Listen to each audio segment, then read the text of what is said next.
Okay, good afternoon and welcome to the Liberian View, your platform for meaningful and challenging discussion about Liberia, Liberians, and the challenges that we face, that's also faced by the underserved and friends of Liberia. We aim to raise awareness of and reinforce real life situations experienced by Liberians.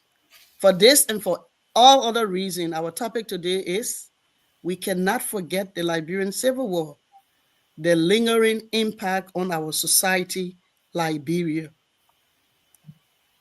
Our discussion will focus today, but it will not be limited to the following key areas. We'll talk about the social and psychological trauma, specifically the impact on our youth who grew up in the conflict zones. We'll talk about the governance, and institutional breakdown due to this war, how it has weakened public trust in the government, in our law enforcement, and our judiciary system. The struggles to rebuild our democratic institution. We'll also talk about the economic damage this war has done, the reconstruction efforts due to the destruction of our critical infrastructure. I was asked when I was talking to a few Liberians regarding our topic today, regarding the impact of the Civil War, and someone told me, why can the Liberian View talk about or focus on solely on what is going on, meaning the deportation of Liberians? Right now, I can say, and I was on one of the discussion with the foreign minister and the incoming ambassador, and we will Liberians are afraid because who wants to be deported? But let's say if our country infrastructure structure was healthy, social, economically, and everything was good, I don't think our government was going to be afraid to really receive Liberians. Or some Liberians may want to be like what they call self-deportation, to pack their little things, because when they deport you, you won't be able to take anything with you. Unless maybe you have good family members here that will be able to take it with, maybe mail it to you. But if you self-deport yourself, you'll be able to pack all your things and take it with you.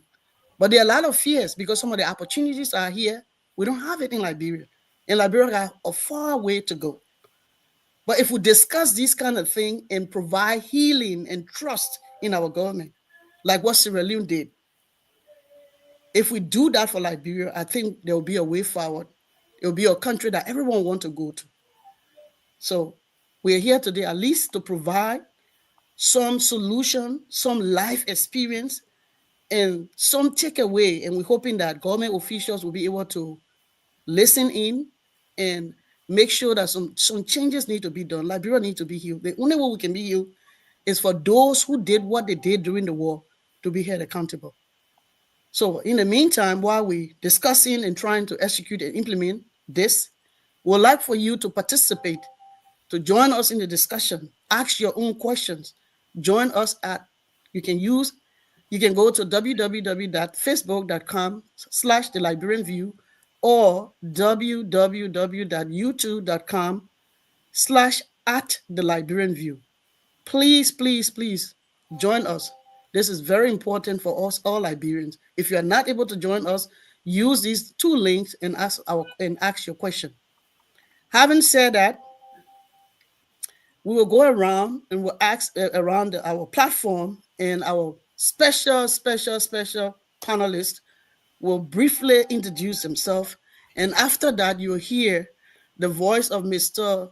Isaac Carter, who served as chairman of the board of directors of the Liberian Community Association, as board chairman during my humble tenure as president for Liberian Community.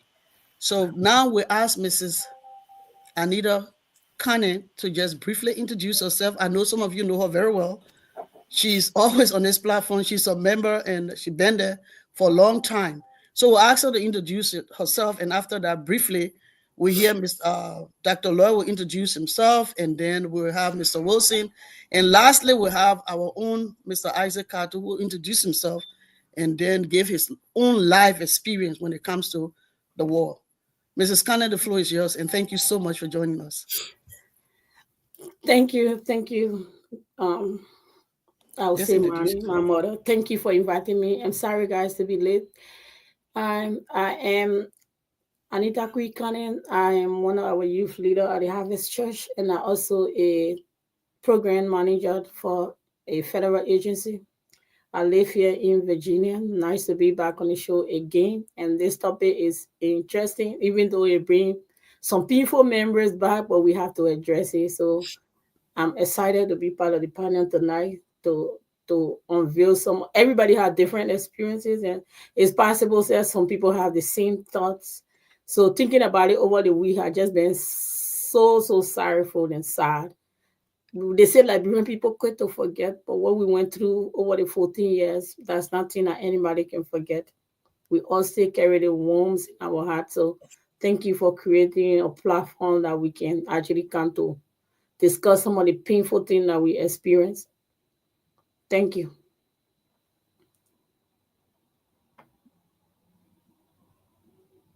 We're not hearing you. Oh, sorry. I said we'll now quickly move to Mr. Wilson, who will briefly just introduce himself.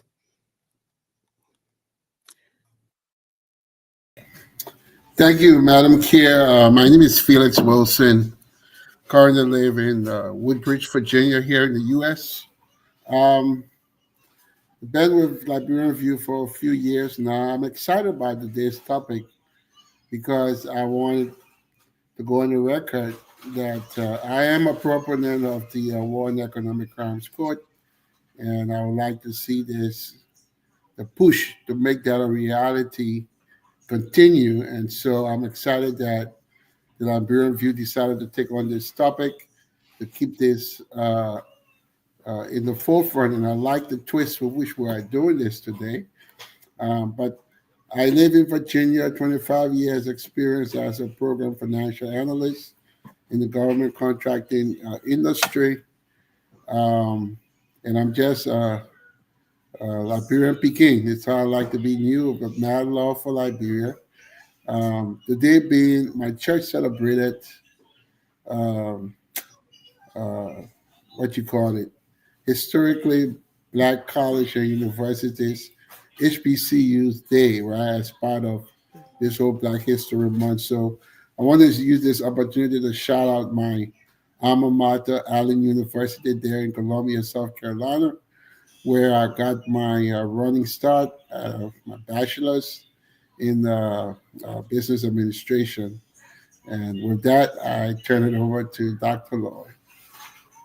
Thank you. Uh, Thank you, Brother Felix. I'm happy to join all of you on this platform to discuss this very uh, passionate and important issue that affects all Liberians, even those who were not present during the Civil War, but also their family in some way were affected. So they also indirectly, we all have been directly and indirectly affected by the Civil War. I was in Liberia during the Civil War for most of the Civil War, and so therefore also experienced the devastating trauma of that war. But I'm Reverend Dr. J. Edwin Lloyd. And I do not have a doctorate in psychology. I have a doctorate in ministry, but I also have MSW. I also have been working professionally in mental health with the military population for over 7, 8 years now. And so this topic resonates with me because most of my professional work have been working with veterans, dealing with the post-traumatic stress, getting them reintegrated into society, and also working with active duty soldiers, providing prevention services in the area of suicide prevention, substance abuse, and risk reduction management. I've been I'm currently working in this professional area with the military. I also am a veteran. Also, so therefore, I have been deeply involved and I've come face to face with the scars of war. Many of the U.S. soldiers that returned from the post 9/11 war, Operation Enduring Freedom, Operation Iraqi Freedom, and so I worked with them. I'm still working with them to get them to be integrated and help them manage the post-traumatic stress that they have experienced as a result of war. So this topic is very important to me, and I'll be happy to provide any kind of advice and information during the course of this discussion. Thanks for having me. Thank you so much, Reverend Lloyd. Thank you, Reverend Dr. Lloyd. Thank you so much. And so we'll turn over to our very special panelist, Mr. Isaac Cato, who will briefly introduce himself and then start the ball rolling on the topic. Okay, well, I guess I should say Madam President, because when I first met you, you were the president of our association here in the Washington, D.C. area. And you're right. And of course, our time occurs at the same time because you were president and I was chairman of the board. And I think we did a lot of good stuff. And our record is dead and people can judge for themselves. But I think we had an impact on the community for the better. But having said that, my name is Isaac Harto, and I'm glad to be on here. If I recall correctly, this is my third time being on here as a panelist. I've been here on a few times on the other side. I'm asking questions, but this is my third time to be a panelist. So apparently I must have done something right the first two times to get a third invite. So I'm definitely happy to be here as well. By the way of profession, I've been working within the acquisition field for the last 17 years, and I too work for a federal agency here within the DC metro area. And prior to that, I'm a veteran, so I was a veterans counselor back in Texas when I worked for the Texas Veterans Commission back in Houston. Yeah, so I do have some experience there as well. And I say this to say that I have been on both sides of the conflict, both as a victim and then as a counselor. While I do admit that my counseling experience is not as extensive as Dr. Lloyd's, but I definitely have had that experience as well as just speaking with people. And they and like the funny thing is when I speak to people, because I'm also a veteran, and I'm speaking to guys that are going through the same thing that I went through. But then it takes me a little further back that if we in a developed country and we went through what you might classify as a civilized war, if you will, then what about what happened in our country for such an extensive amount of time and with the level of brutality at a scale that is yet to be measured?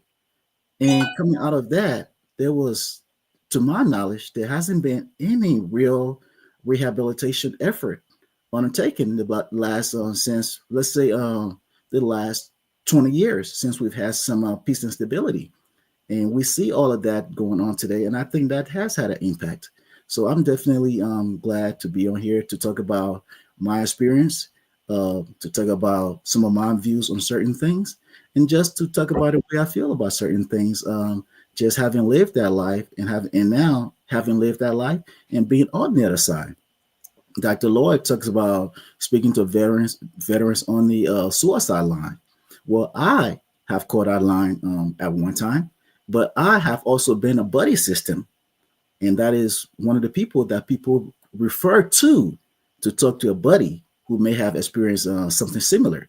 So again, I've been on both sides of that field. So I think my experience, my life that I have lived, give me a unique perspective to speak about the views. And that's why maybe this is for further down the conversation, I could definitely talk about some of my empathy that I feel towards the so-called Zogos back at home, and how I believe, in my personal view, that these guys with the right rehabilitation process, their lives could be changed as well. Because many of us, if we wouldn't have had the opportunity to have left that system, who's to say we wouldn't have been so-called Zogos? So I've always been sympathetic to that.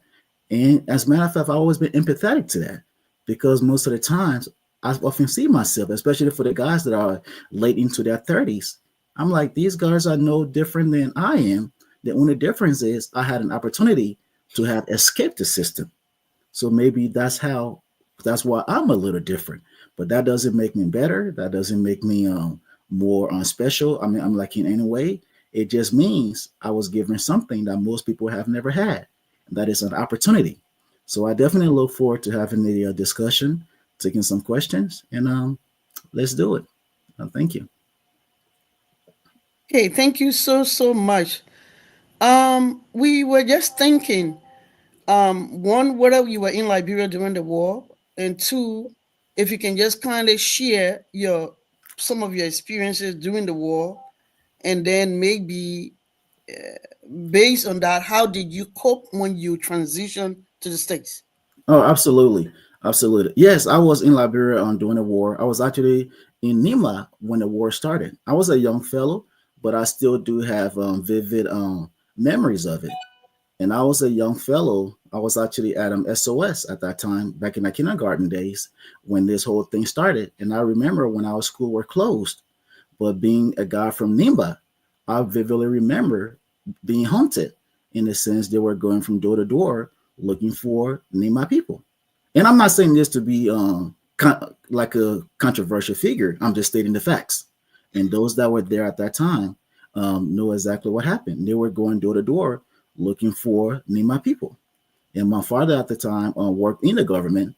So, of course, he was one of those that were targeted. Even though he was a civilian, he had nothing to do with anything that was going on. His only crime, and by extension, my only crime, was because I was born to the wrong tribe. So when the door-to-door hunting was going on, we were advised to go to the Lutheran church, and that's how we went to the Lutheran church, and we were there with fellow people back from Nima County. But it was mostly women and children, and this is what a lot of people don't talk about. They talk about what happened in the church, but what they don't know is Lutheran is more than a church. In that same compound is also a school with an auditorium where most of the killing actually happened, and not so much the church. And where the men were, and like while the men were in the church building, the women and children were in the school, in the classrooms, and upstairs on the second floor in the auditorium. And of course, as you know, most of our buildings are built in a way that you could go in, but there's only one exit to come out. And our windows and doors and everything are not like the glass window system that like we have here, where you could break in, like jump off the second floor or anything like that. Once you're in, there's only one way out. So if a person stands with a machine gun at the entrance and said nobody is coming out, you could see how people could just be like shooting fish in a barrel. So yes, so I was there and I remember that vividly. And I remember, and I was in a Lutheran church, and I am one of the few survivors of that church. And this is something that I always preach everywhere I go. And this is a fact. And I could be fact check on this. This is the largest massacre that has happened in West Africa that was carried out by a country's own military force. So, and again, that is also a fact. But having said all of this, that is just like an experience that I have given. And but the choice is I could walk around being bitter, I could walk around being hateful, or I could walk around saying, as a result of the actions of the church, I became an orphan.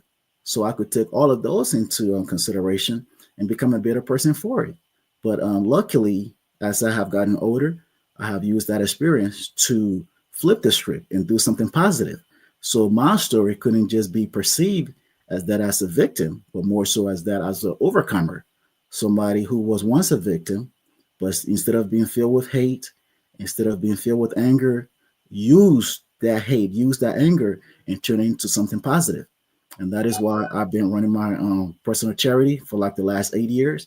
I'm like my wife and I run that, and we help students all across the countries, including these so-called Zogos.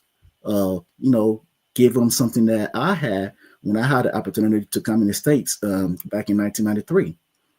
And again, that is an opportunity that most of these young folks that are out there, and I believe if they were given an opportunity, their life could be turned around as well as mine was. And that is why whenever I do go to Liberia, it is funny that I spend most of my time with the Zogos.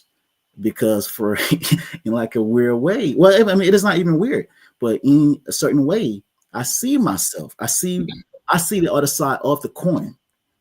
Because if I had not gotten out of there, would I to have been one of the statistics?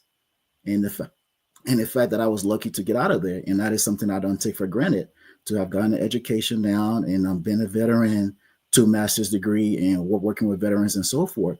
Whenever I go back home, all of those go out the window, and I just see myself as they were children of the war. But while even though I've never really been to any formal counseling session my entire life, but I think I've been in an environment that has nurtured some of my growth, whereas they have never had that opportunity. So I'm always sympathetic to that. As a matter of fact, I'm always empathetic to that. And not to be controversial, but I think there's a lot that the government can do for them that is not being done. Instead, I think they have been stigmatized. They have been labeled as criminals. And as a matter of fact, when they get victimized, people don't take it seriously. Oh, he's just a Zogo. He's just this. He's just that. So when their bodies washed up on the street, people would say, oh, it is drug related without any formal investigation being done. So there's a lot to be done. There's a lot to be said.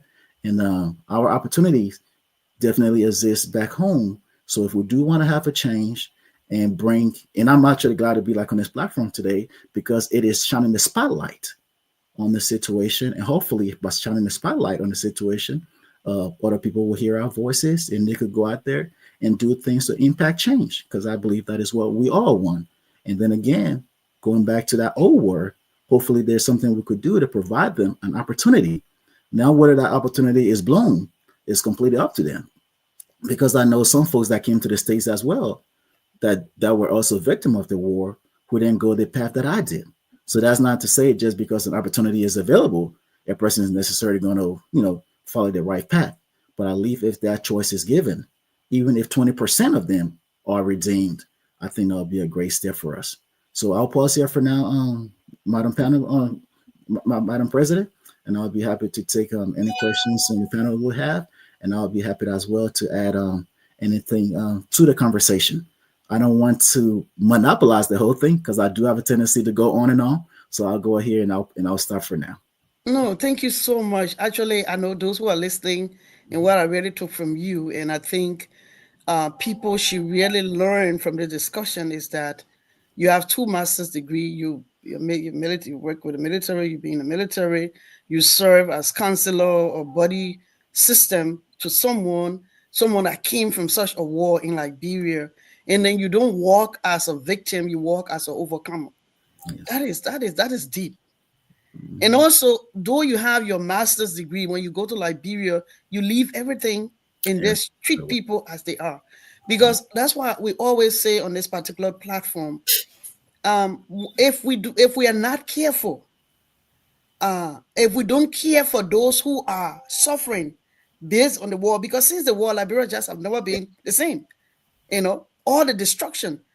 If we don't take care of the people who are there, if we don't find a way for them to be cared for, those are going to be the ones that will fight our children when they leave from here, the diaspora to go, because we didn't care. So I'm happy, and we're hoping that someone is listening, because when you go to Liberia and take all your doctorate degree, your master's degree, and start talking to people in that way, now you don't relate to them, you just act indifferent, it's a problem.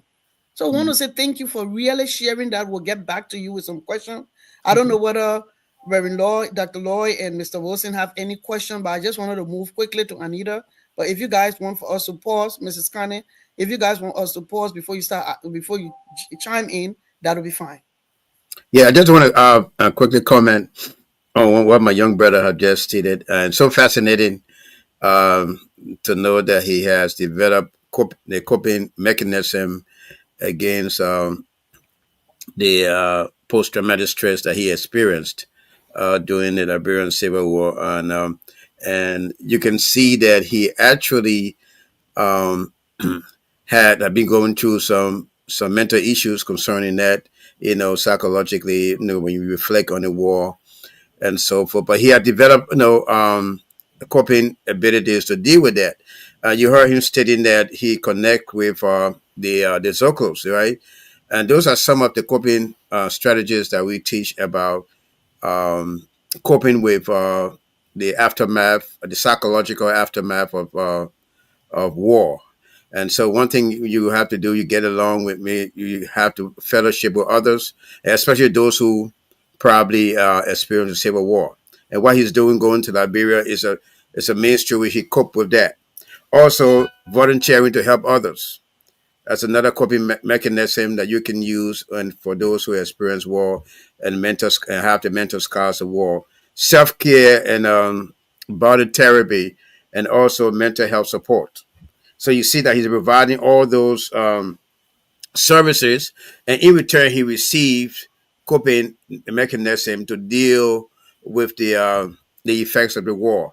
And usually, if you experience that intensity when it comes to the psychological effect of the war, you may feel that okay, I'm fine, but sometimes depression will kick in once in a while, and there will be certain triggering activities that will trigger you know, your reflection on that war. And it will cause you probably to withdraw for a particular period of time. And so you never get 100% killed from the effect of war. But once you are constant when it comes to the coping mechanism, you will be able to increase your functionality and function as a normal person all of the time. So even those who did not fight in the war, who were there when watched the killing, watched the atrocities of the war, they too will experience those side effects also.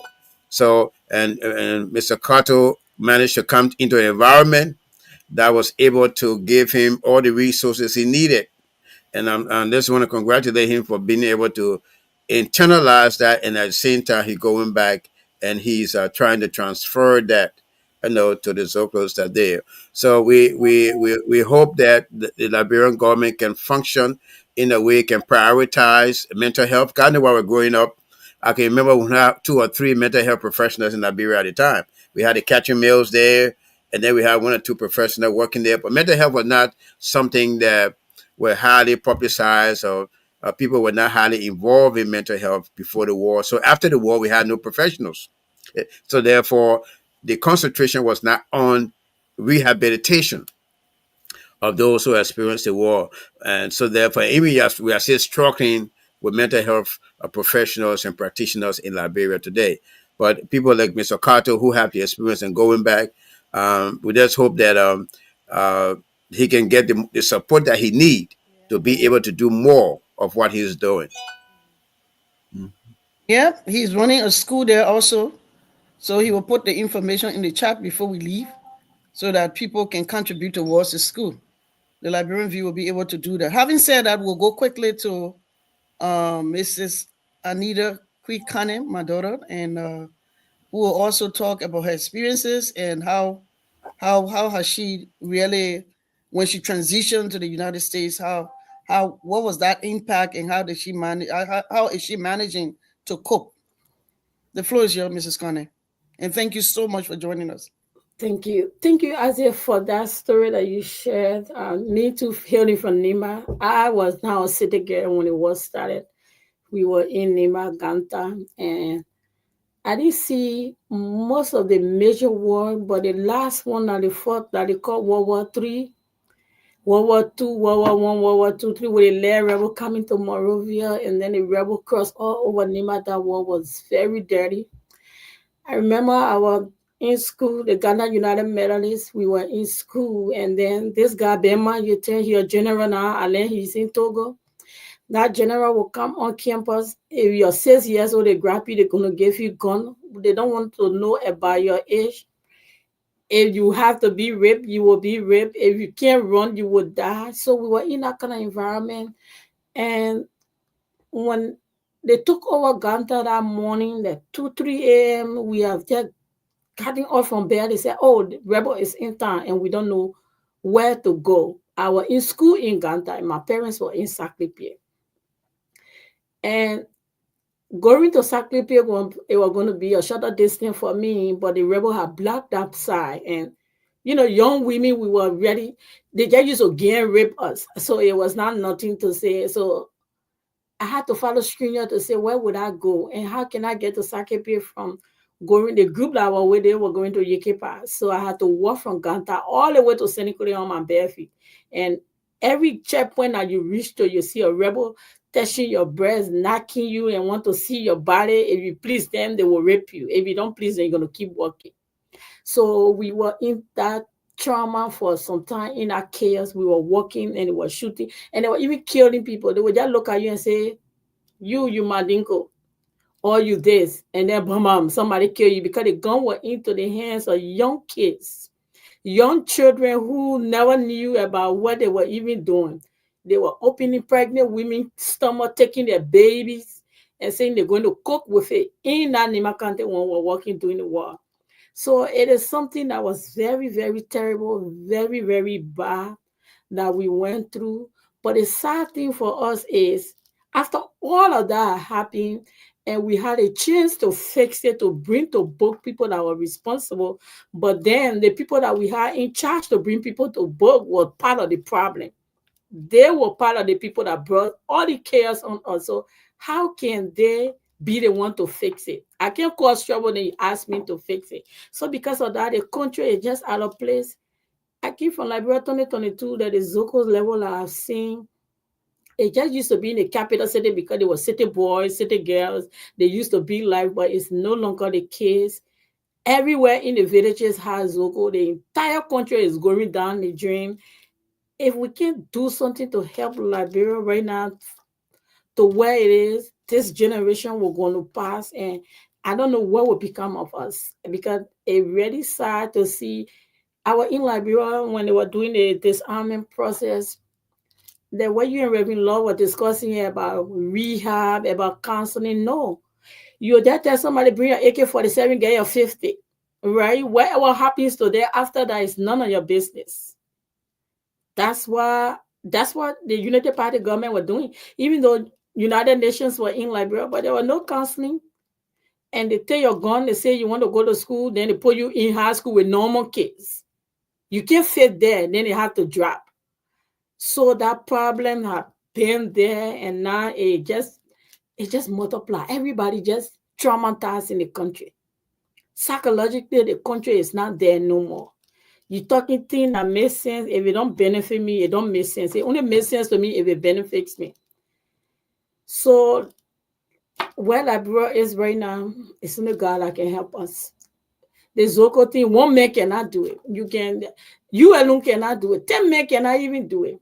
It is a pandemic that needs some strategic approach from national level, international level, for us to bring that chaos to an end, because I don't see how it's even going to end when the drugs is coming in the country the way it's coming. You don't have food to eat and you're taking drugs that is stronger than your system, and people are just dying on the street. They're animals. Like, Liberia is a sad state. I went to the country 2022. People cannot even afford to eat. Back then, people will eat and say, hey, can I eat with, somebody eating a call you, hey, can I eat? But it's no longer the case. Food are luxury. You don't want to call anybody to say, come, let's eat, because that's all you have. I don't know whether you saw that on social media where the police officer had to kill a colleague because of chicken feet. The country is sad. We don't even know where we stand for right now. The country is sad. The people are suffering. So the war, to me, what happened during the war now that we are passing, but the one that's still happening is still like it is the war time to me, because that's how it is. That it's that we're still fighting war. Just that we're not hearing a gunshot, but people still being raped, people still being killed, no justice. The country is just lawless. If you don't have money, police, you can't call police for police to come to hear your case. If you don't bribe them, nobody can hear for you. So where are we? So Liberia is sad. I'm just gonna stop here for now. Thank you so much, Mrs. Connie. I know that this is a very difficult discussion, but we really appreciate the fact that you've come to share. No one should ever be in such a position, like, and that was the war really brought down a lot of, destroy the family structure. There's, your father's supposed to take care of you, that father is killed, and all kinds of stuff. So we just want to really appreciate you and Mr. Kato for really, really sharing. I will turn it over to Mr. Felix if you can chime in, and then Dr. Lloyd will come in, and then we'll look at the questions that we received thus far. Yeah, thank you, Madam Chair, and to my brother Kato and sister Connie for sharing your stories. I am going to make some comments, but I will uh, prerequisite that these comments with some known or unknown facts, and that is one, I understand the complexity of the situation our leaders had to deal with coming out of the war and trying to bring about some sense of stability. And I really hope we had the opportunity to ask them questions directly to understand why they made some of the decisions they did. And I'm talking about the likes of, was it Judy Bryant during the interim time and Ellen Johnson, who came to power, and all of them. The reason why I say that is because their decisions or inability to act has gotten us to where we are today, which is not a good state, as um, Sister Connor just shared. And so some of my comments are going to be based on what we see, right? And I understand that not being at the table and not being involved in the trenches, there are some things we're not privy to. Notwithstanding, I think the lack of leadership has gotten us to where we are today. No matter what the situation may have been, we needed strong leaders at the table to make the right and tough decisions, right? Um, to sit there and agree with warlords to come to be prominent leaders in our society, knowing that they were involved in the killing of civilians, to me was a disservice to the country. Um, and I think most of the actions our leaders have done to date does not reflect love for country, but more about greed for their personal agendas. I will tell you one of the reasons why I'm so in favor of the War and Economic Crimes Court is because there are thousands of Liberians out there that are still experiencing the impact of the war. I'm one of those. I'm not going to go into detail, but I'm the last of 10 children. My siblings and mother had all migrated to the U.S. My dad and I were the only two living in Liberia, and my dad took sick, and my siblings sent for him. And so it was 1989, probably around March. 1990, around March. And by that time, we had heard rumblings of the rebels coming in from 89, December, and all of that. And we took it for joke. But fast forward to July 2nd, I'll never forget that day, right? I'm living in a 5-bedroom house. And my uncle sent for me and said, "We've got to go. There's word that the rebels are about to hit our city." And I'm talking Broadville City, about 30 minutes outside of Monrovia.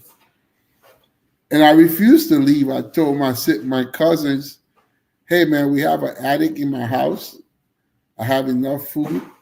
I'll just go up in the attic and I'll survive." And my uncle had to literally come and pull me out of the house. We were barely 20 minutes away from the city when we heard the shooting and the bombing. and we sought refuge at the VOA Center, the Voice of America, in about two to maybe 5 miles outside of the city, um, where the Americans were still there, and they allowed us to come in and build tents. But I remember that day I left my house with a little bag. Maybe I had a slippers and one a pair of pants and a t-shirt. And I got to VOA and people were building their tents, jockeying for spaces. And my cousin and I just walked straight onto the beach. And we were looking in the sky and we saw the smoke going on because there was serious fighting going on between the Taylor forces and the government forces. And we're like, man, somebody's house is burning in there, right? And I just jokingly said to my cousin, man, that may be my house. Fast forward in less than 10 minutes, people came running and said, where is Felix? You know how we are. Everybody was afraid to approach me and they said, oh, your house caught on fire. I was like, really? I said, yeah. I just laugh it off. But our house, a 5-bedroom home, was the first to get hit and burned down in Broward. And for the next 2 to 4 years, I was a refugee in my own country, right? And the story is long. One of the thing that really stood out for me was one, when the Americans pull out and they send helicopters to leave the very next day, and the rebels came in, we were hopeless. And the first thing I encountered was a rebel that took the one and only bag off my back with everything I owned, it took it from me, right? Thank God they didn't force me to pick up guns, but that was one of the things they did.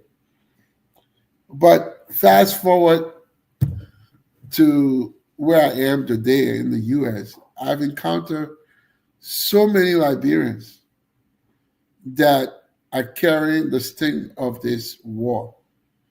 And I've watched them where they look stable and calm, but the moment the topic shifts to the war, the anger that they're displaying, that have been displayed, the hurt that comes to mind is like, my.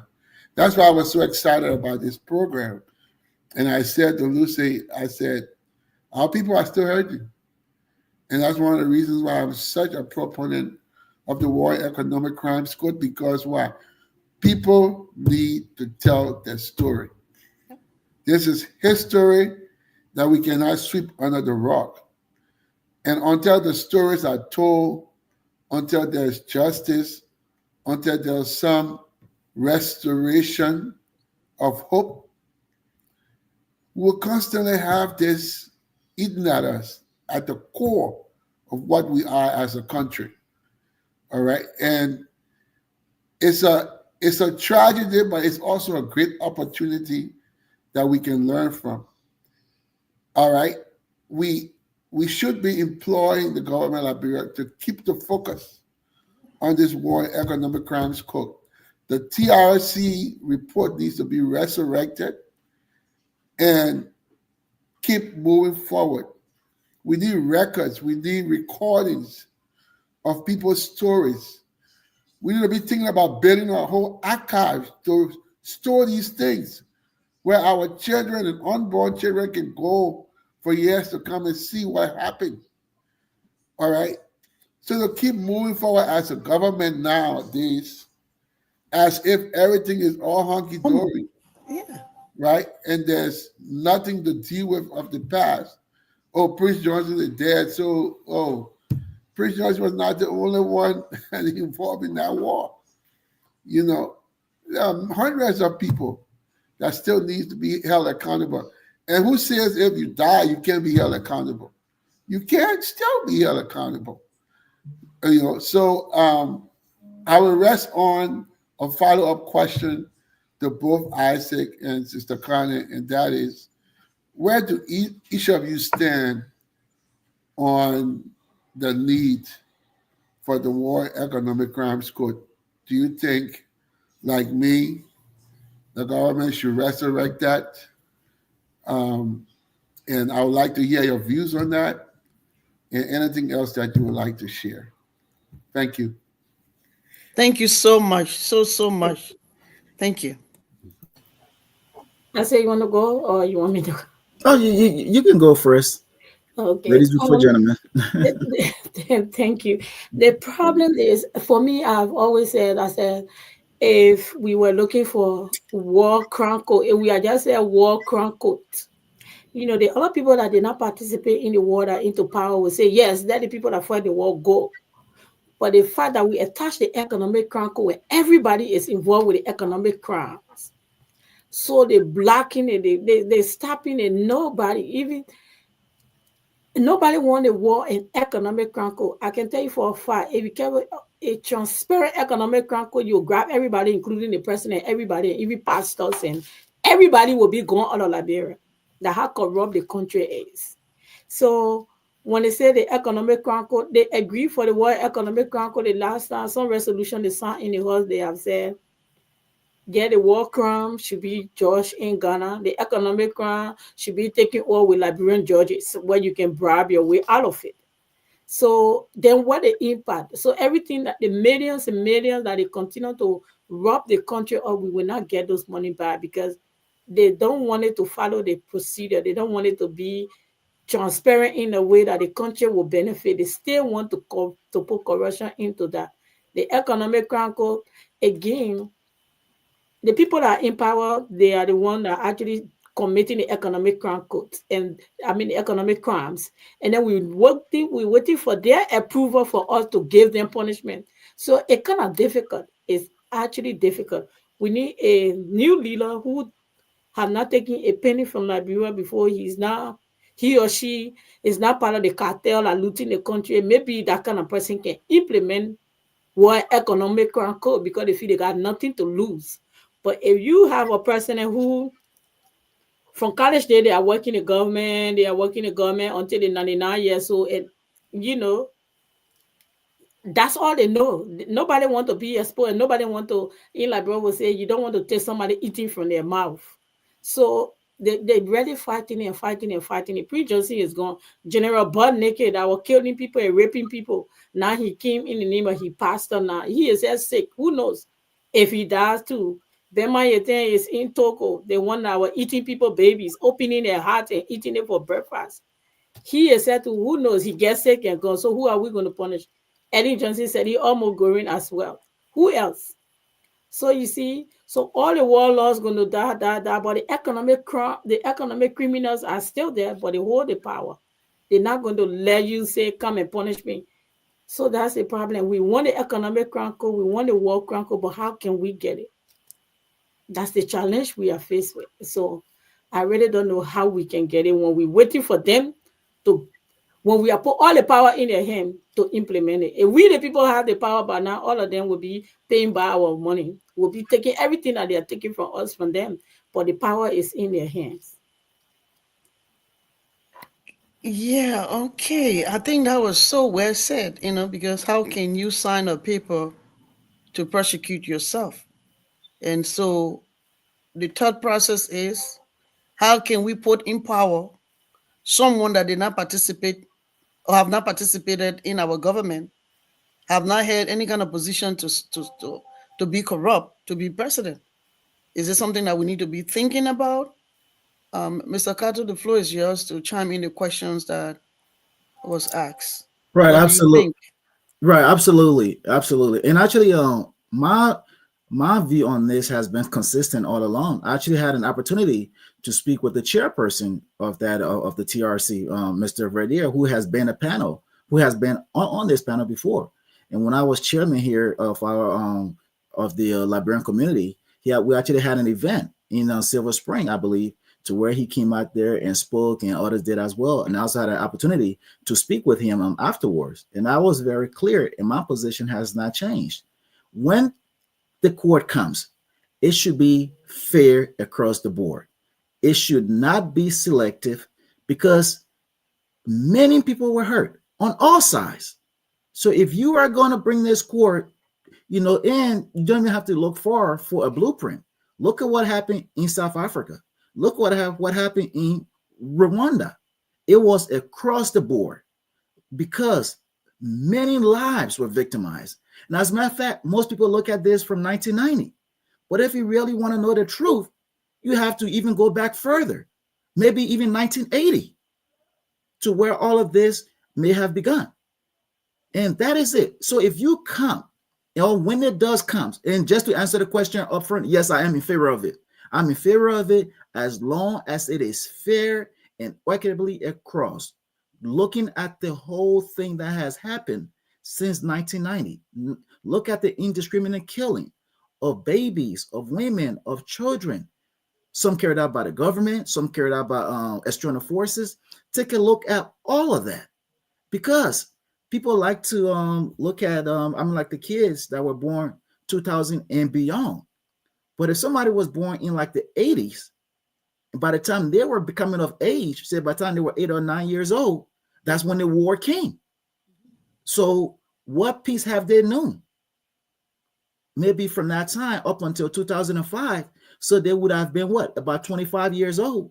And their entire life has been filled with war, conflicts, or military rule. So as long as it is fair, as long as it is carried out by a neutral party or neutral parties, and I believe this is what the TRC recommended, and as long as it is across the board, and the TRC also included recommendations in there, and most people love to ignore those recommendations. There are recommendations in there. Those that perpetrated should not be allowed to hold office and so forth. But it seems like those aspects are disregarded because they don't fit the narrative. But I'm in favor of it because a lot of victims need closure. But it has to be across the board, and it has to be fair. You cannot come and be selective, because if you are, then is it really truth and reconciliation?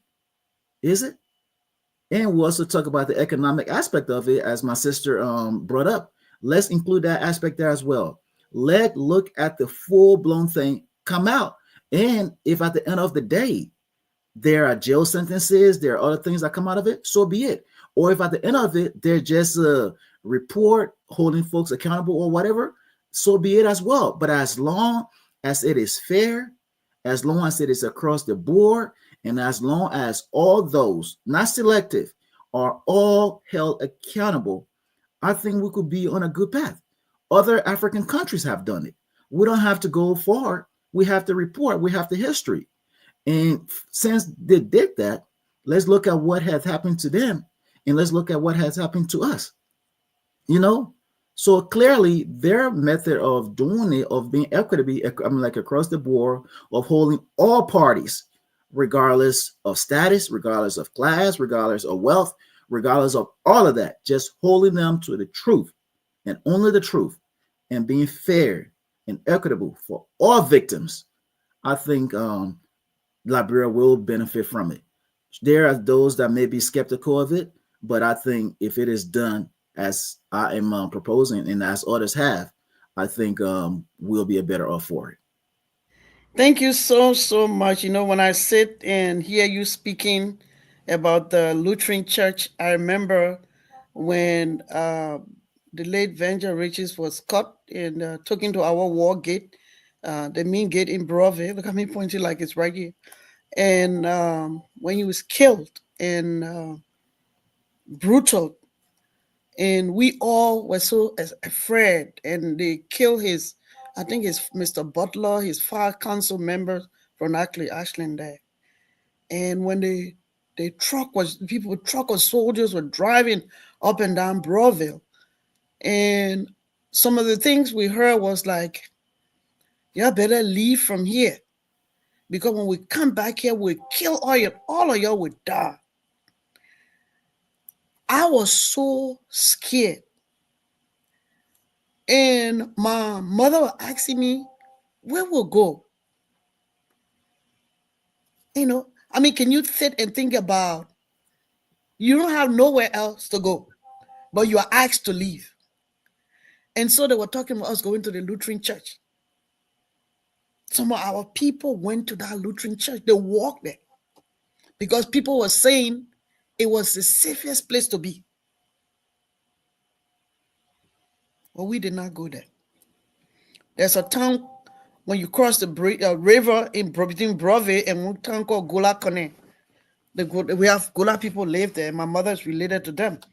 So we had to cross to go. I mean, we all, one way or the other, went through the war. I didn't realize when we were getting to adult, like young adult, that was stolen from us. Because the war came and just took that portion from us.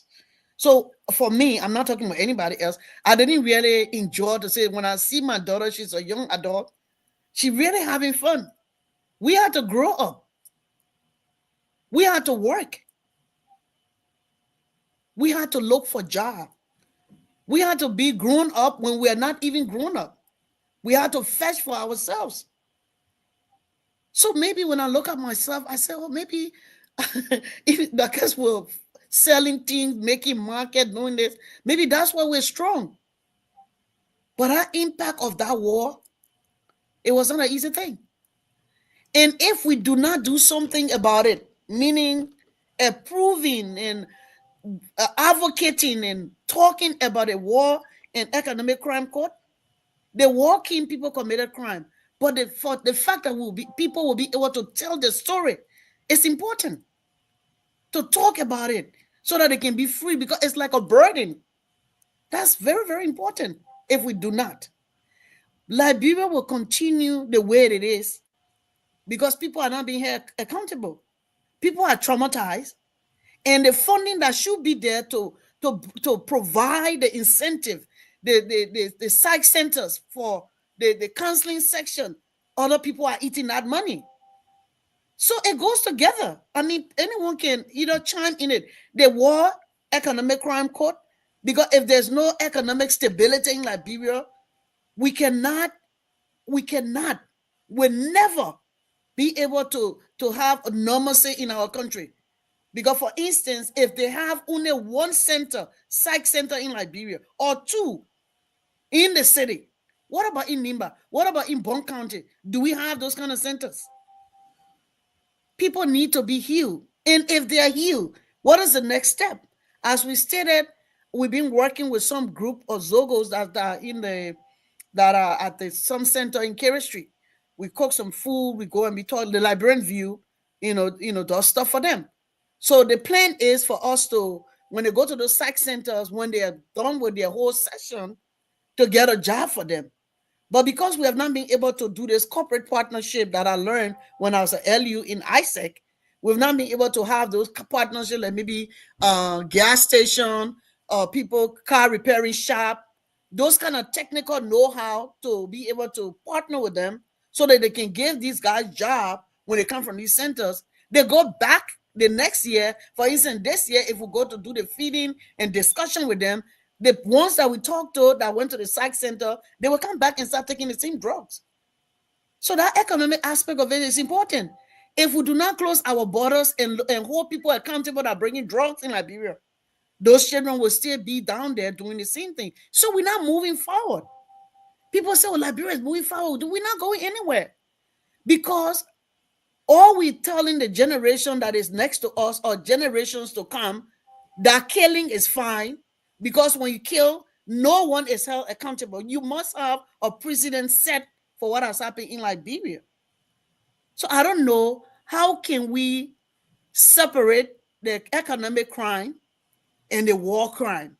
Because you committed crime, but they are victims of those war of the war that needs to tell the story. Should we separate both of them? Dr. Lloyd, the floor is yours.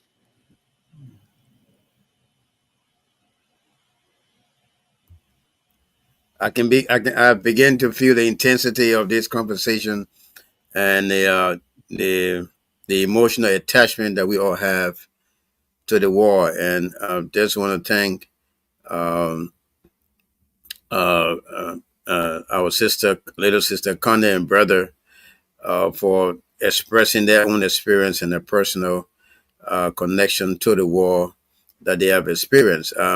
We in Liberia, although those who are directly being affected from the war, are going through what we call they are going to they are being victimized on a double level. So we shall call double victimization. Victimized by the war crime itself and victimized by the economic crime because the economic resources are to go into the rehabilitation process, and they are being deprived of that, both economically and both based on the atrocities that were committed in the war. So it's a devastating position that the youth of Liberia and those who experience the Civil War are undergoing. Because at the time of the war, I worked with the Red Cross, and we provided aid to those who were displaced, and up and down. And even we were providing food to the Lutheran compound. I visited the Lutheran compound about maybe a week and a half before the massacre, and there were some folks who were there that I knew personally who died in that war in LU at the time. Some LU students were there at the time, and even when I was in ASEC, and the National Committee President of ASEC at the time was killed in that compound by the name of Julius Daniel, a very good friend of mine at the time. We traveled abroad together and everything else, and I can remember visiting there. He was there. We carried some food, we carried some bags of rice and everything there. And so when I heard of that massacre, I was very, very disturbed. We also have another friend there, Perkins, who was very close to Judah. So he went there, at least just to be there and take refuge. Because he was in Caldwell also, but he ran for Caldwell and came in Central Monrovia and then went to the Lutheran compound and also got killed there during that massacre. So we are experiencing the aftermath of that war, but yet and still we lack the political will to be able to deal with those issues. Because if you do not recognize the mistakes of the past, you don't recognize or try to correct the mistakes of the past, you are bound to repeat them. And so our nation must be able to do something concerning that. Also, not even the government of Liberia only, but you see, one of the things I always stress on is the diaspora as a whole. The diaspora as a whole should be able to see where we can galvanize resources and direct it towards a very important aspect of our society that needs the rehabilitation, that needs the attention. Individually, we can do as much, but collectively we can do a whole lot, or we can even eradicate the problem that we have. And so we need to start at the grassroots level and begin to see what we in the diaspora can be able to do. We can be able to pressurize the Liberian government to develop concentration towards the needs of those individuals who are exhibiting the trauma of the war, like the Zoclos, and because most of them were drugged during the war as fighters, and so the mental illness they are going through now was induced by drug use during the war. So they were indulged to it, and therefore they now have become addicted to the use of drugs. And so therefore, in order for them to receive rehabilitation, for them to be cured from that condition, they need intense mental health services, continued mental health services. And also they need to be involved. They need to be given opportunities. They need to be given self-respect and self-confidence. They need to be active and involved in positive endeavors, which should give them a high level of self-esteem and give them a sense of direction and a sense of humanity. Because one thing is very important: most of them have lost their humanity, and so therefore they are hypersensitive most of the time, and they are quick to anger. They are quick to crime. They get very desperate when they are in need, and so therefore any means necessary will be utilized to be able to meet their needs. So it becomes very dangerous to the society and to the safety of society and the progress of society. And one thing we have not realized in Liberia is that money is the purpose. The main purpose of money is to what create sustainability. So if you have money and you do not have that money invested in a sustainable activity, that money will lose its value over time. You will lose the money, and then also that means it will lose its value. You will not. It will just go through your hands. Money is made to come and go through the hands. So therefore, you have to create a sustainable activity that will keep the money flowing and transitioning. It's very important to understand that. But in Liberia, we receive funds, even for those who invested the money, they do not invest the money in anything sustainable. And so therefore, that's why you see the country cannot grow economically. There's no viable infrastructure to be able to host most of those institutions that are needed to be able to fully keep the country moving forward. And those who are in government authority lack the know-how. Some would like to blame those who took leadership after the Civil War, but sometimes you have to come to understand that they lack the know-how, they lack the ability, and they maybe refuse to accept advice to be able to implement these policies and programs that will have eased this problem we are facing today. But I can tell you, none of them had the know-how. None of them knew about mental health services. None of them knew about post-war rehabilitation. They knew nothing about that. So I don't know whether it was introduced to them by the non-governmental organization, the international organizations that came in, and I don't know whether funding was provided, and because they felt that it was not prioritized, so they used the funds on something else. So these are I believe that the international community advanced ideas concerning post-war rehabilitation. But what happened here is that they received the funds and they directed it to other areas, and not because they did not believe that it was important, and because they decided to use it for something else or on themselves. So therefore, they, like you said, they collected the war, and those who fought in the war, and then integrated them into schools, and they did not have the mental capacity, the ability to retain themselves in any kind of fixed and standardized educational process. So once you're going through those things, you just from war, you can put you in a normal environment to function. No, you will not be able to strive in that environment. You will end up, divorcing yourself from that environment and going back to where you are comfortable to live and so forth, because you will not be able to cope in that environment. You're not prepared. So even in the United States, when soldiers return from the war area, they have to go through a post-war rehabilitation. It's a mandatory process. Even they and their family go through that process before they are reintegrated in the society.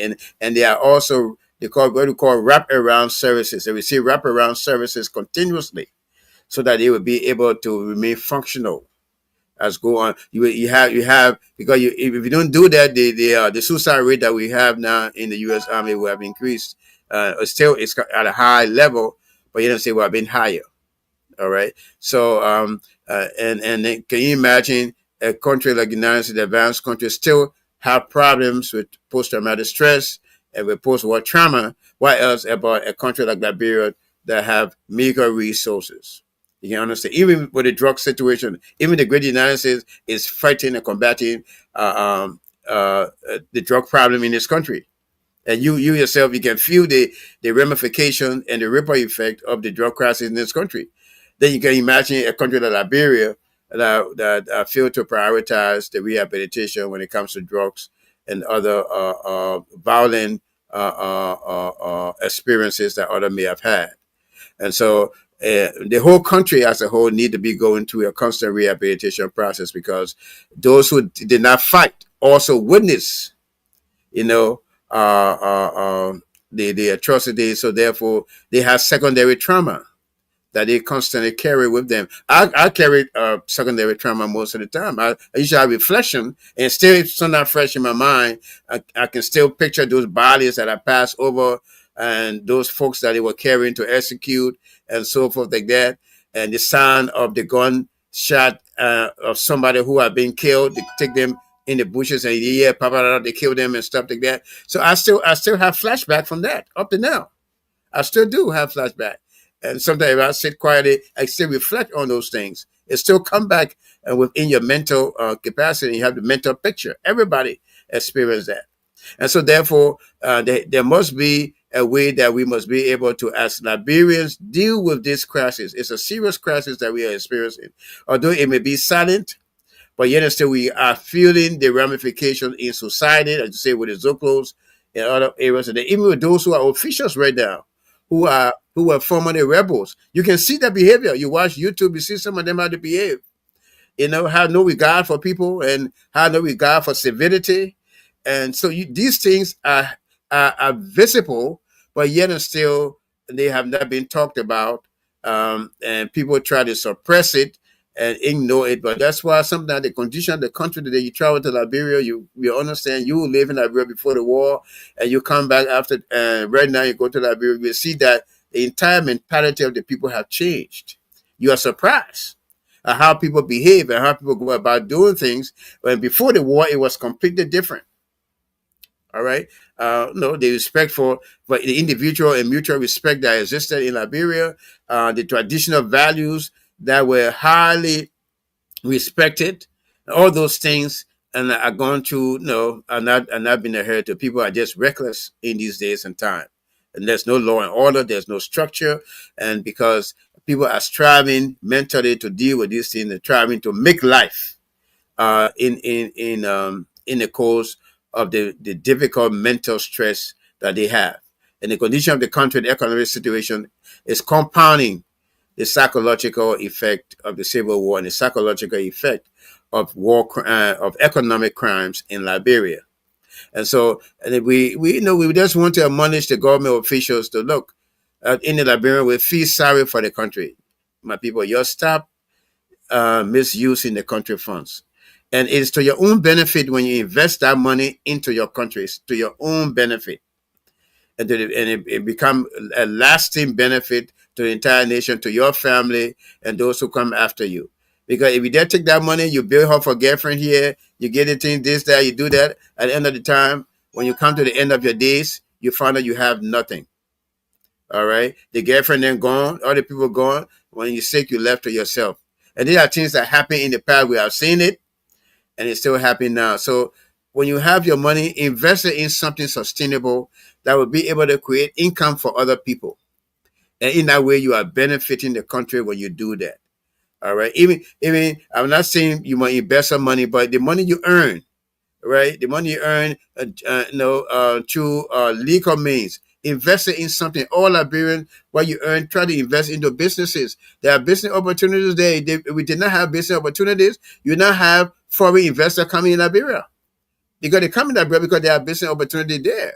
So therefore, we as Liberians, the little money we have, let us stop wasting it. Let us stop putting it into things that will not give us any return. Let's put it into things that will give return, that will create jobs, that will create economic health for the nation and for your family and for those around. Those are the things that we should be involved in. And then we can all do that together. The country will start moving forward. We start putting resources together. What the international community need to do now, the diaspora need to do now, is to see what we can start working towards raising funds to build, structures, rehabilitation centers for the Zoclos, vocational training institutions where they can go in for a period of time. The 9 months program, you then collect them from the streets, put them in the 9-month program. That they will have vocational education when they get out. They will have some kind of skill that they can utilize to be able to lift themselves out of poverty. These are things that should be happening. And it only take the will. That's all it needs to take the will. It won't take rocket science. It won't be so difficult once we can come together to do it. So these are the things that we can do. We don't have to look for international aid for these things. We have the resources right there. We have the manpower. We have everything we have, but the mechanism to be able to utilize the human capital that we have in Liberia is a great struggle to be able to do that. To structure our resources in a way that it will benefit us, and it's a problem that we have. And until we have someone who can visualize this kind of remedy for Liberia, until we have an organization that can be able to work with the government to be able to see how we can channel the resources that we have towards the major problems that have become obstacles to development. We will always be lingering in the condition that we have today. So it's very important.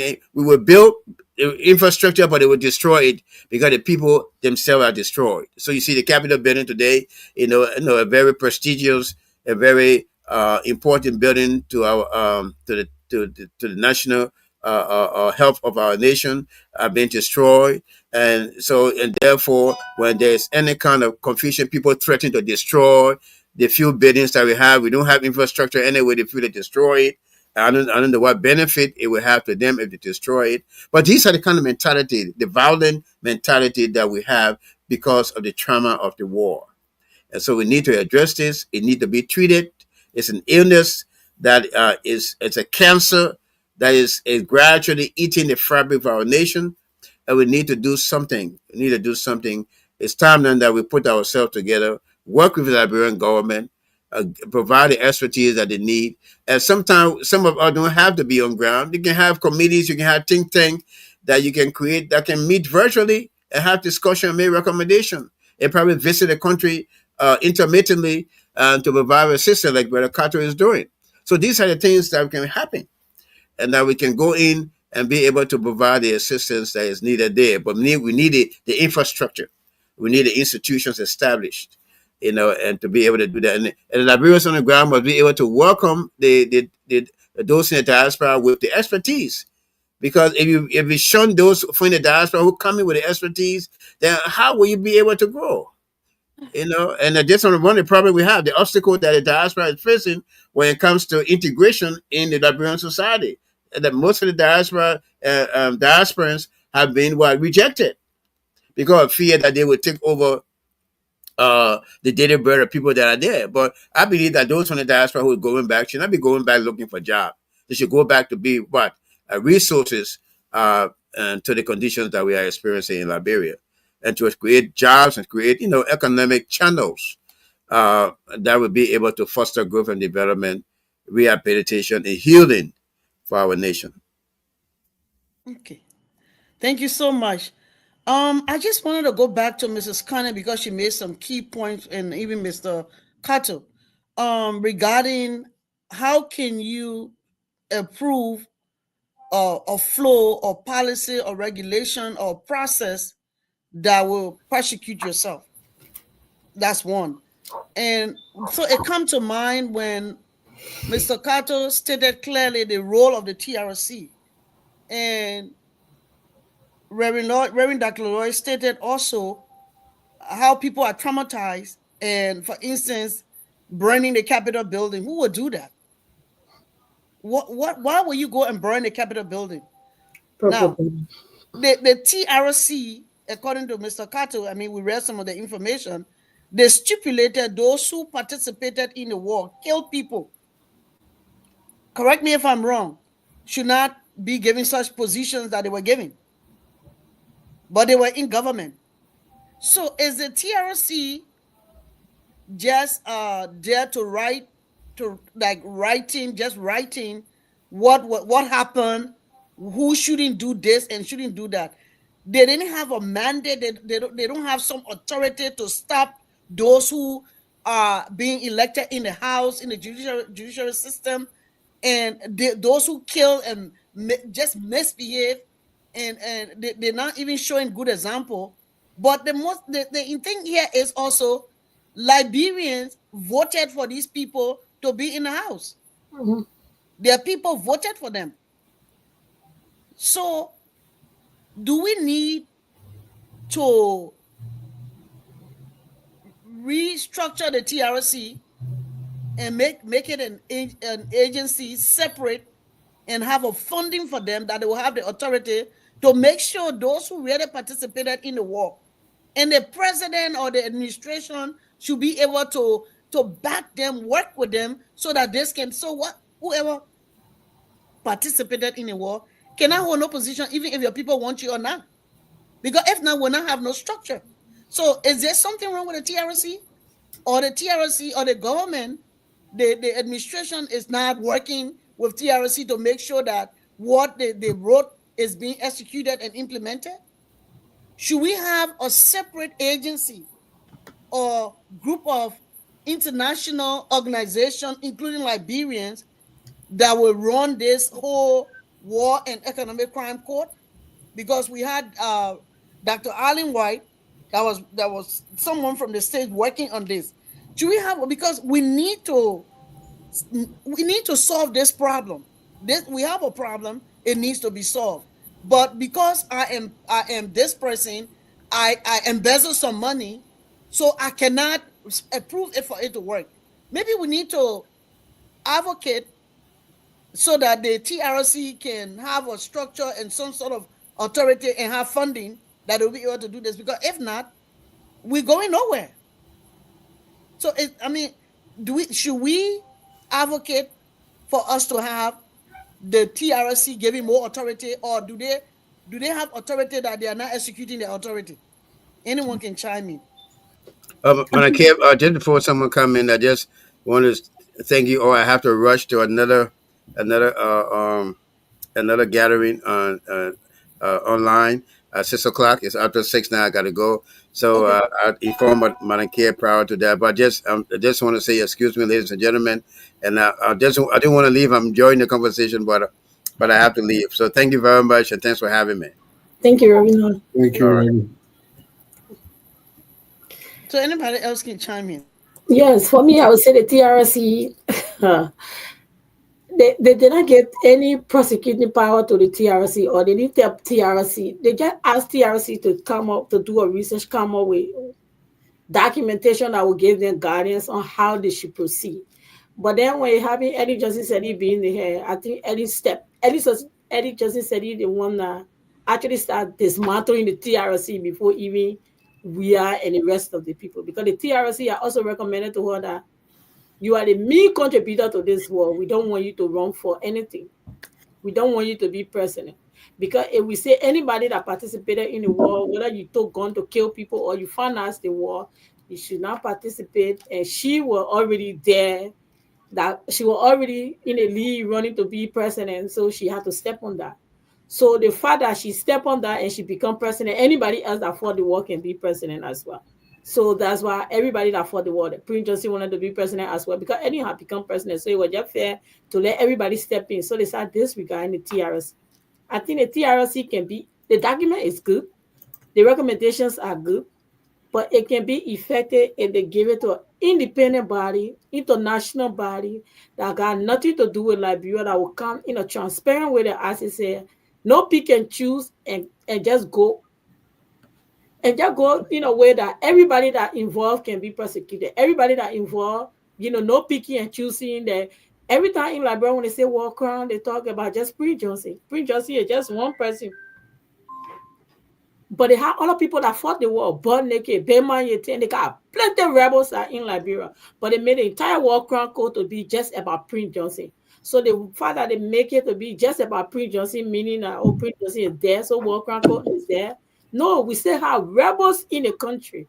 We still have a lot of people that fought the war. So for TRC to be after the international community had to take over TRC and implement everything that the documentation say, I would say, not to leave it with the Liberian government, because it would not be transparent. There will be picky and choosy, and people will not be satisfied. So the goal of the TRC will not be accomplished and leave it with the Liberian government. That's what I would say. Mr. Carter? Right, and then and just to add to that, you're right. All the recommendations came from the TRC, but the CRC did not have any enforcement mechanism. It was a committee. If you look at it from that standpoint, It was not an agency that was authorized with power to indict and bring someone before like a judiciary or anything like that. It was just if you could consider more of a fact finding committee. That's what it was, yeah. And now that the recommendations are there, those that are in power have it. But as we've been talking about this, many of those that were in power were impacted by the recommendations that came from there. So in a way, how were they going to persecute themselves? So had the TRC had the authority to have done that, I'm sure they would have. But now that the report is there, it is still not too late, especially since they said from the beginning this was supposed to be impartial.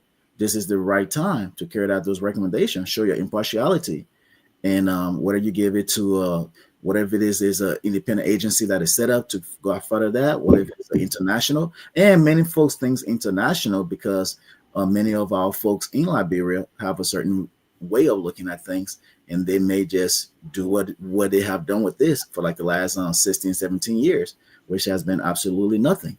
And that's why we are dealing with some of the impact that we're talking about today. But just to touch on something that that Dr. Lloyd said before he left, and unfortunately he's gone, so I can touch on this. But something he touched about was the fact that Liberia is becoming desensitized to violence. And I was there and I witnessed a guy being beat up on the street, and folks were ready to stone him to death simply because someone else accused him of stealing. And they said, roll, roll, roll, without any form of investigation. This young man is just being stumped, and he's there crying and bleeding. And luckily, some of us intervened with some cash, and we were able to stop the whole thing. But they accused him of stealing the phone that he didn't even have. But because somebody said roll, roll, roll, I guess that was good enough for mob justice, and that cannot be the case. You cannot have a population, especially like the young ones, growing up, and if just someone saying roll, roll, roll give you the right to go stone that person, then why will you be surprised if those same people burn down a building? If these people could stone a person to death simply because an allegation that somebody made, maybe the person who made the allegation was drunk, and they said roll, roll, roll, and you go catch that person and beat them, or put tire around their neck, I'm like around their neck, and like burn them to death, then clearly something is wrong. So yes, we are becoming decentralized to violence in Liberia, and you see this in Liberia wherever you go, and that is a problem. And so that's where I am a strong proponent of rehabilitation. But you just cannot have rehabilitation in a nutshell. What comes after the rehabilitation? Because even here, even if people get rehabilitated, you have to find something for them to do. Because if they have nothing to do and just sitting around the house or sitting around the park, they are going to revert back to the same thing they were rehabilitated from. So that's where the economic aspect of this comes into place as well. And the government, and this is not to cast all the burden on the government, but the government has to do something. You cannot just be there to look a certain way, be there to drive fancy cars and feel good when people come and ask you for a few dollars, or go ahead and build some structure that are so average, so what's the word? Mediocre. Some mediocre structure, and be happy about it, and then expect excellence to come out of that. So the government does have a role to play in that. And is number one is the rehabilitation, and number two, the empowerment aspect of it. We'll talk about a trade school. We'll talk about all of these things. But once their kids come out of that, there's a way the government could get them jobs. Get them working on farms, get them working in mechanic shops, take them to the GSA and have them work on those cars there. There's a lot of things that could be done, because if a person has a job or something to wake up to like go do, they're not up at night scheming a way to go con somebody. You're up at night, or trying to get some sleep so you could go to your job like the next day. And if you look at that, it's the same thing here. If you have a bunch of people just sitting around doing nothing, they're going to sit down and formulate crimes. But as long as they're active, as long as they're not being idle, good things will come out of it. So this rehabilitation aspect, this employment aspect, all has to deal with the government. Sure, we in the diaspora definitely could play our role, and some of us do try to. But what we do is like on such a small scale, and we need something grander. And we could do that collectively, or we could do that in conjunction with a government agency. But something has to be done. Okay. So, Yeah, yeah, go ahead, Mr. let me just chime in real quick. One, the TRC, you know, I looked at it prior to our gathering, and I saw that I read that the mandate covered the period 1979 to 2003. And I thought just the time period was flawed in the sense that, and this is where I have a slightly different opinion to you, Mr. Kato, in terms of what they should be covering. I thought the focus should primarily have been on the period of 1989, the start of the Civil War, to when it ended. I think it was well up to 2006, if not beyond, not 2003. Um, and we have to be very careful and smart about these things, you know, because adding in the period of 1979 to me muddies the water, right? Because that's a whole nother era. The coup and the Civil War are two different things, right? So if you're going to add that in there, you may as well just add from 1822 up to now, or 1847 up to now. And so people do these things smartly to try to muddy the water. That's first thing people need to be careful of when they try to set these commissions up. The other thing about the TRSC is, to your point, um, I agree it should be a fact-finding commission and only a fact-finding commission. I don't think they should have been the one making recommendations. I think that the true role should be about fact-finding. It should be a commission that stood up, right, that has a whole office or offices around the world to capture the what you call it, the testimony of all Liberians who experienced the war, good or bad, and document it, right, either via video, transcript, whatever. And then all that information, you run it until for a period there's nobody else coming forward to present. Then you package that and you turn it over to the War and Economic Crimes Court. And I agree with you, that group should be very fair and maybe managed by a third party uh, entity that has no bearing or no relationship to anyone in Liberia, so that it's fair and it's administered justly. And then, again, to your point, we don't have to reinvent the wheels. There are several countries out there that have done this. Several years back, I was part of a workshop where the guy, one of the originators of the restorative justice approach in Rwanda, spoke, and he talked about that process, right? And I really liked it because it's a process in which they bring together the perpetrators, the victims, right, and everyone involved, and they talk to each other. The perpetrators get to hear directly from the victims how they hurt them, how their actions hurt them, right? And the perpetrators were given an opportunity to repent, to say, I'm sorry, at a minimum, right? And the way they did it, it allowed the perpetrator to be willing to come forward. It was not, oh, I'm going to lock you up, I'm going to kill you. No, it was a cooperative effort that everybody left from there feeling that it was done fairly and the right outcome was met. And I think it can be done, but our government has to show that they mean business about it. Where's the budget? Your budget says so much about your priorities.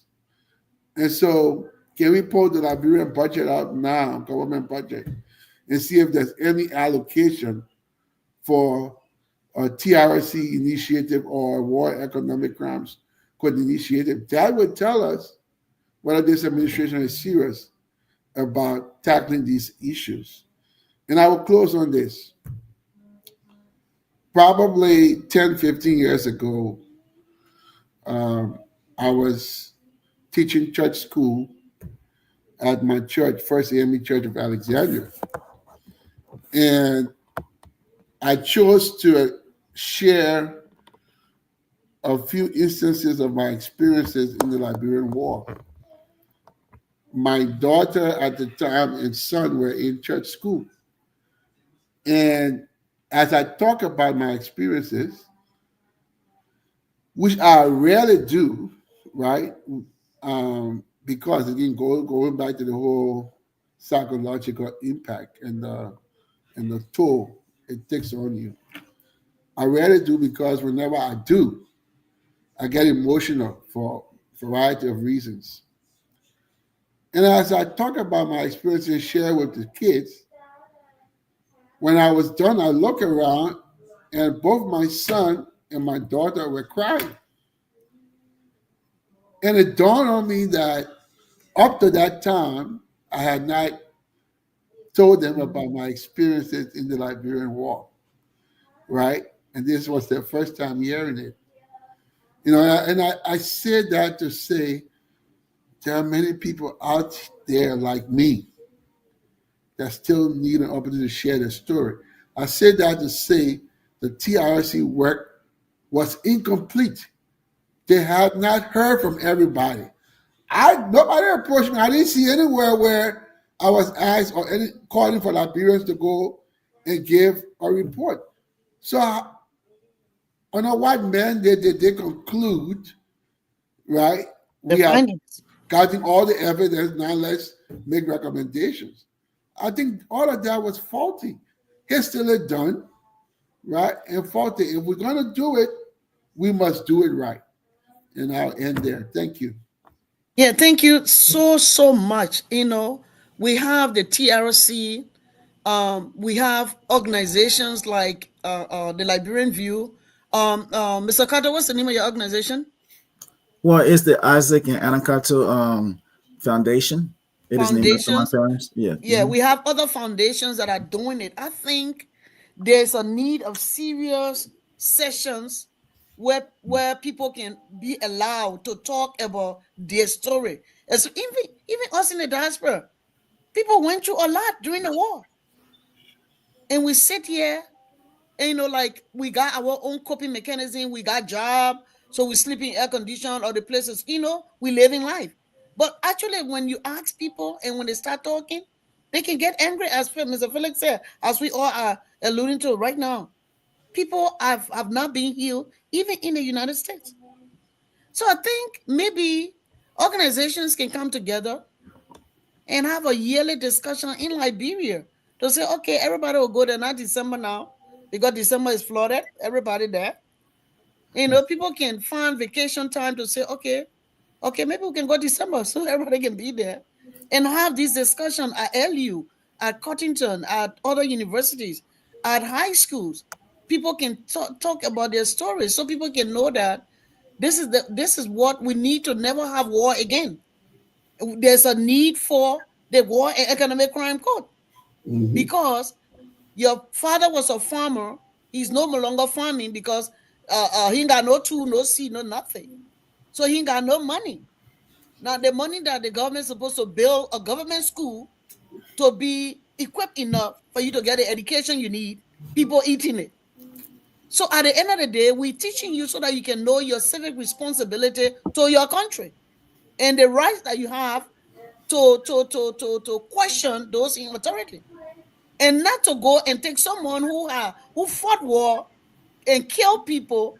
They didn't go through no process, and you put it in the house for you, and you expect something different result. No, you're going to get the same thing.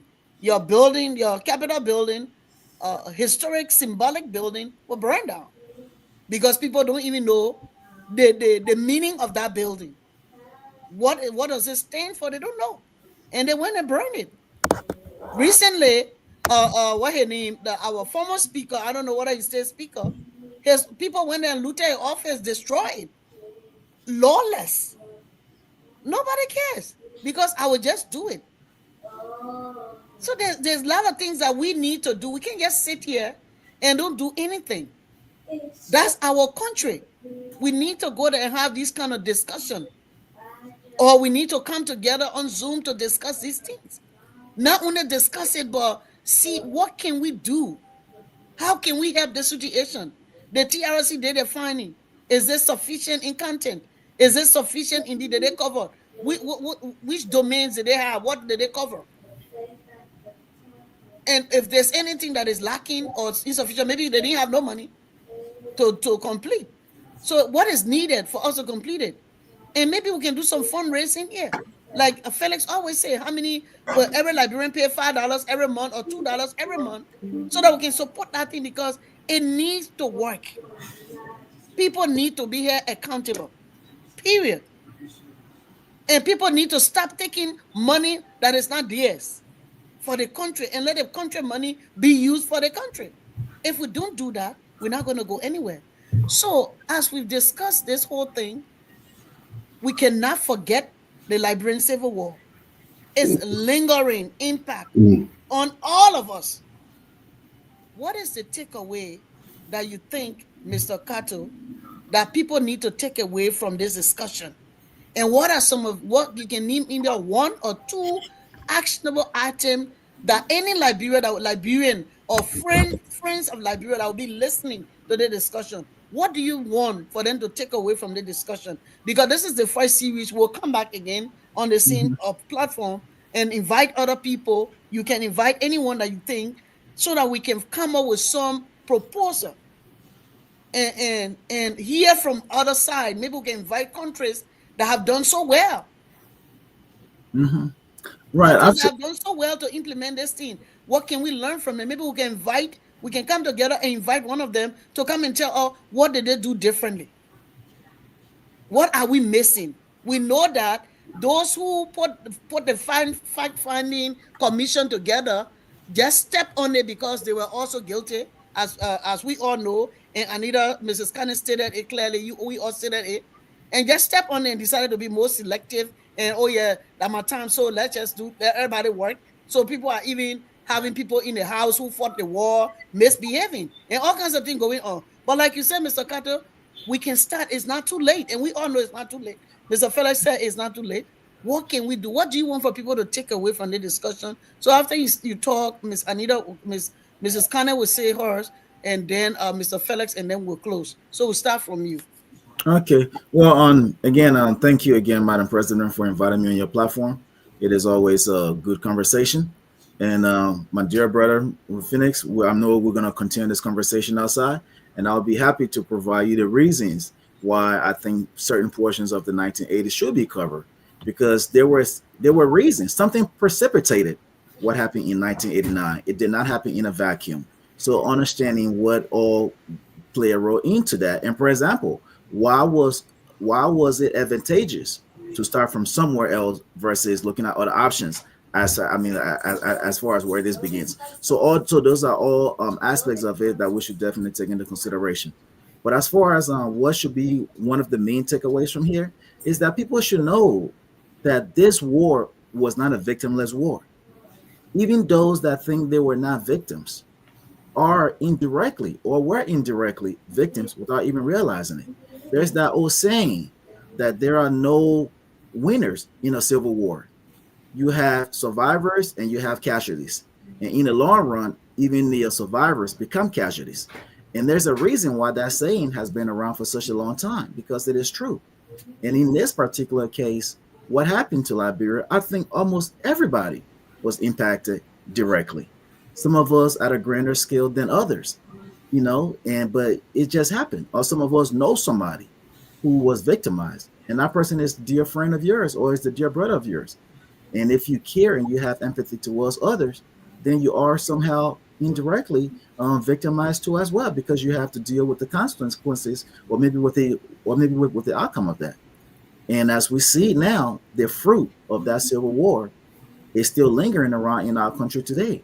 We talk about violence. We talk about indiscriminate killings. We talk about being desensitized to suffering. Where do you think all of that come from? People are not born to be robots.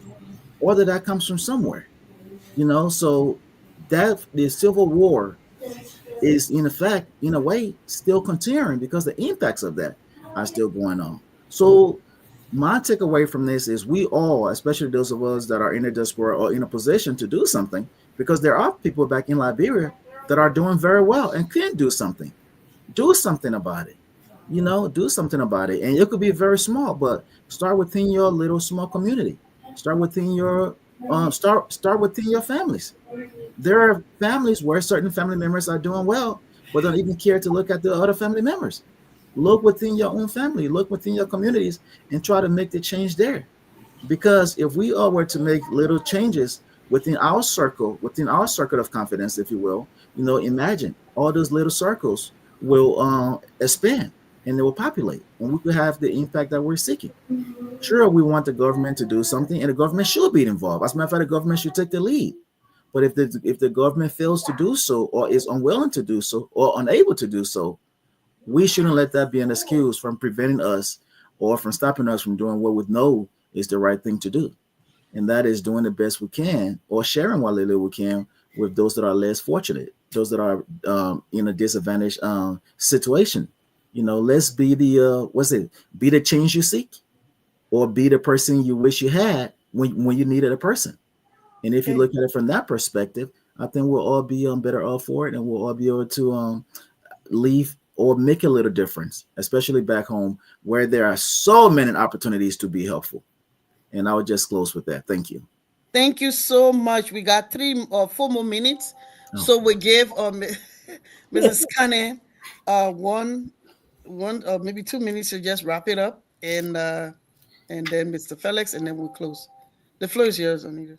Okay, so I would just one takeaway and then one recommendation. So the one takeaway would be right now we cannot get the World Economic Crime Code that we want because the power to have that is in the hands of the criminals. So we are stranded. So number two, my recommendation would be for us to fix the country. The diaspora need to take their power. It should be us cutting the shop. So it should be us to say we want you to be president or we don't want you to be president because you don't meet A, B, C, D qualifications. We give the highest money in the country. It's us that send all our money to Liberia, more than the money that the diaspora sent to Liberia, more than USAID, I would say.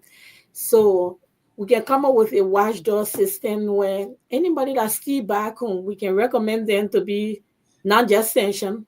Everything that they steal can be taken back from them and put in wherever we want it to be, and it can be used for the country.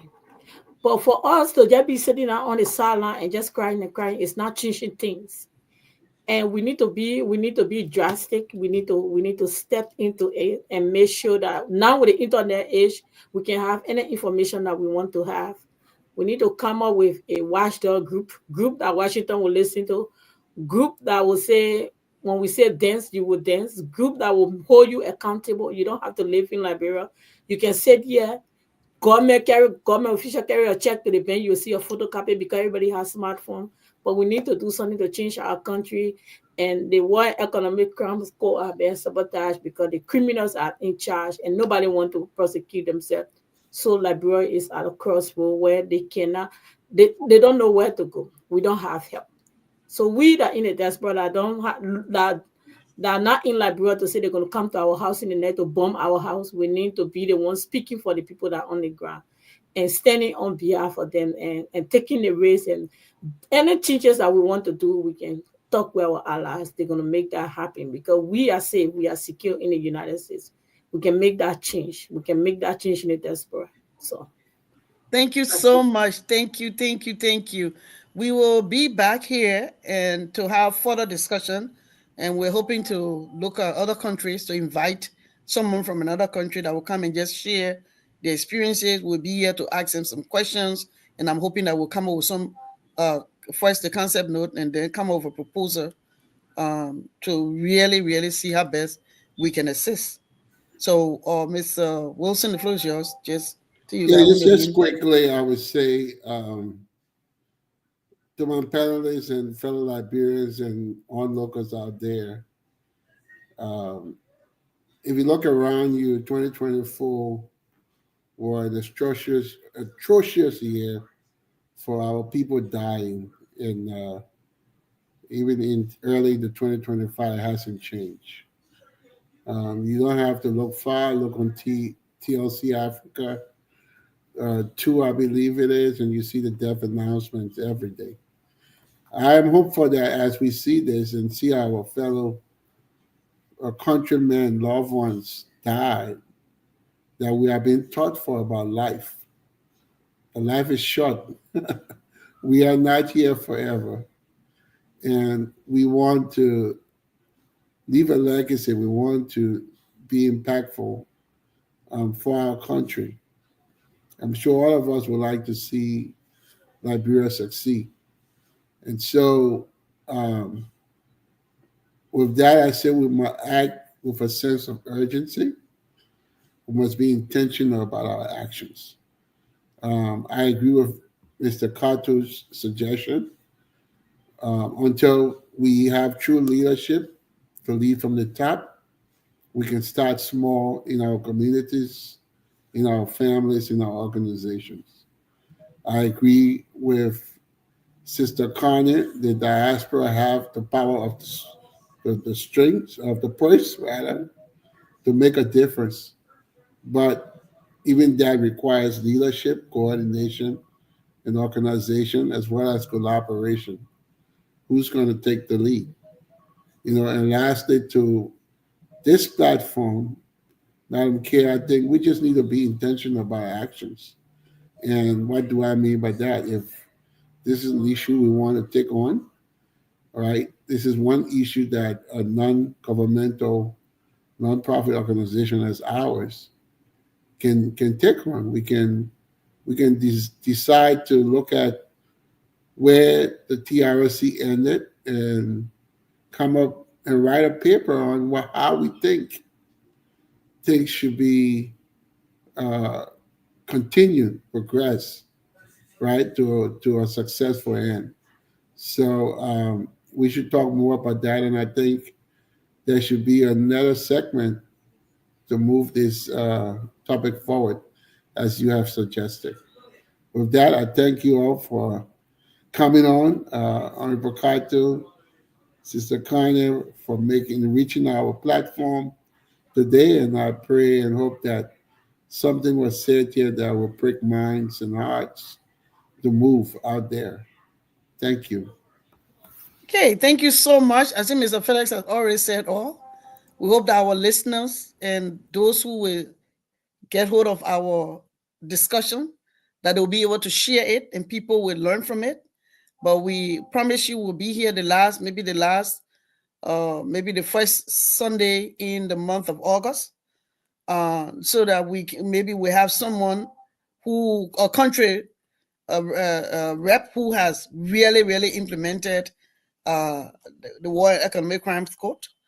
We know some countries, and we hope to bring one person that will just come and share what they did and what we are lacking. And as Mr. Wilson said, we will try to find, we meaning everyone on this platform now, including Dr. Lloyd, we want to get the copy of the TRC findings, and so that we can look at it and see how can we help.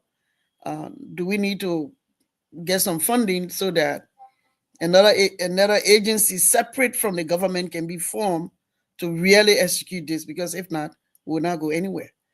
So if you have any good suggestions or any concerns that you want to share with us, please, you can email us, and we will be glad to maybe invite you to come and talk and share your experiences, or come and give us way as to how the TRC can move forward, or how can we look at the TRC? Does it need to be amended? I mean, like Mr. Wilson said, it's just a fact-finding commission that was set, and Mrs. Kane said the same thing, including Mr. Kato. But maybe we need to look for another institution or another agency before to execute the whole thing. Having said that, I want to say thank you for listening to us. Thank you to our wonderful panelists. And we hope to see you guys soon. We keep in touch. God bless us and God bless Liberia. Thank you, everyone. Thank you, Isaac. Nice to All meet right. you. Thanks, everybody. It's always a pleasure. Nice to meet you. I was, Miss Cannon. Have a good evening. All right. Bye-bye. Evening. Oh, let's see.